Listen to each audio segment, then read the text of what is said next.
4月期權沙龍 HK Option AI 港股期權人工智能。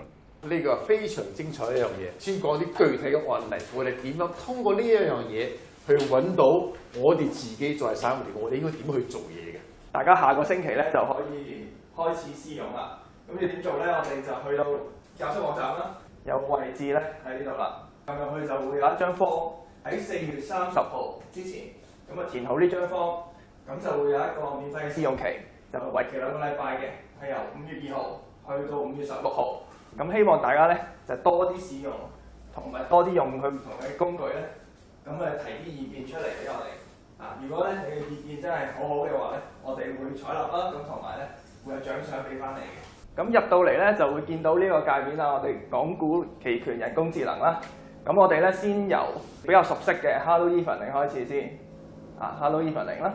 3月31號見到一個比較有趣嘅倉位，咁我哋喺呢個 Trade Day 嗰度咧揾翻3月31號。咁咧我哋今日要睇嘅咧就係呢個倉啦，就係293啦。國泰4月份10蚊嘅 call。咁點解咁值得留意咧？首先國泰本身已經係好少喺 Hello Evening 上榜噶啦，而且咧佢係今次咧有一個大嘅減倉，減552張，咁咧個 OI 咧直情係去到0，即係減到冇晒添。左邊呢張圖咧就可以睇到咧呢張期權合約由佢推出到而家嘅變化啦。紅色嗰條線咧就係嗰個期權金，咁而綠色嗰條虛線咧就係嗰個股價嚟嘅。咁因為係 call 嚟噶嘛呢張合約，咁所以咧你見到咧。其實嗰個股價同埋嗰個期權金咧，基本上係跟住同一個方向、同一個 pattern 去行。咁而藍色嗰條巴咧，就係講緊呢個10蚊 call 嘅 OI。3月31號就突然間由50幾張一下跌到晒，跌到去0張。咁係咩原因會導致呢個大減倉咧？如果屬國泰嘅朋友咧，會知道咧，佢喺今年咧就4月1號去除證啊。早上喺文章都有寫過啦。今次派息係好豪噶嘛，4毫9止息。你如果想收到股息，你就必須喺除證之前嗰一日，即係3月31號，你就要揸到個股票。當時個股價係10蚊3毫6啊嘛，即係換言之，呢張10蚊嘅 call 係入咗價嘅。咁所以咧，佢long call 嗰人咧就會提前行使，攞咗你個股票，收埋你個股息啦。3月31號嗰陣時咧，呢度10蚊國泰有52,000股行使咗，咁就同頭先減倉嗰552張咧係完全吻合啦。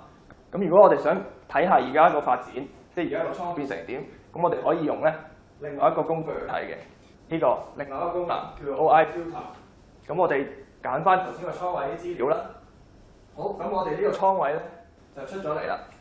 好，咁咧我哋見到咧頭先咧就係3月31號呢度做咗一個減倉嘅動作啊嘛，係咪？4月1號咧即刻有加倉去翻700幾張，而且咧見唔見到呢度一路有嗰個加倉嘅趨勢咧，係去到1100張咁滯。賭 Sir 覺得呢個成個現象有啲咩解讀咧？10蚊俾條線俾佢，頭先10蚊係咪？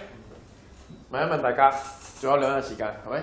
下個星期一或星期二，呢個股價會唔會升穿10蚊？冇嘅話，即係話呢個10蚊 call 嘅錢又收啦。Me too，我亦係一樣，又收啦。但係會人家咁做，你哋各位朋友，你哋每個人都可以嘅。喺呢度持倉收息，4毫9收息，去到0倉位即係徹底清除，證明呢係一條友嚟㗎啦，唔係一個大戶嚟㗎啦，係咪？全部唔要，全部落幕。清現場之後，第2日我就上嚟啦。點解咧？佢持股喎，係咪？所以佢哋 short call easy 啦，係咪？係嘛？所以即係話，首先 long call 收貨，收完貨之後咧 short 翻個 call， 好靚，真係冇得彈。我懷疑佢本身下邊佢有個 short put 添㗎，佢 long call 嗰個錢好可能 short put 翻嚟嘅添啊！最大戶啲手筆咧係呢個情況下邊睇到佢一清二楚，而且佢知道佢一收完之後立即做 short call， 第一就數啦，停都冇停到。關於 HK Option AI， 賭 Sir 喺5月2號嘅信報專欄都有專題文章提及，有興趣可以上教室網站細閱。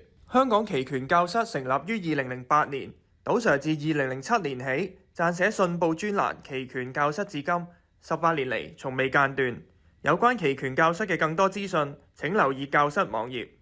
歡迎大家對 HK Option AI 港股期權人工智能提出改善建議，一經接納，教室會有獎勵俾返你。立即到教室網站登記免費試用啦！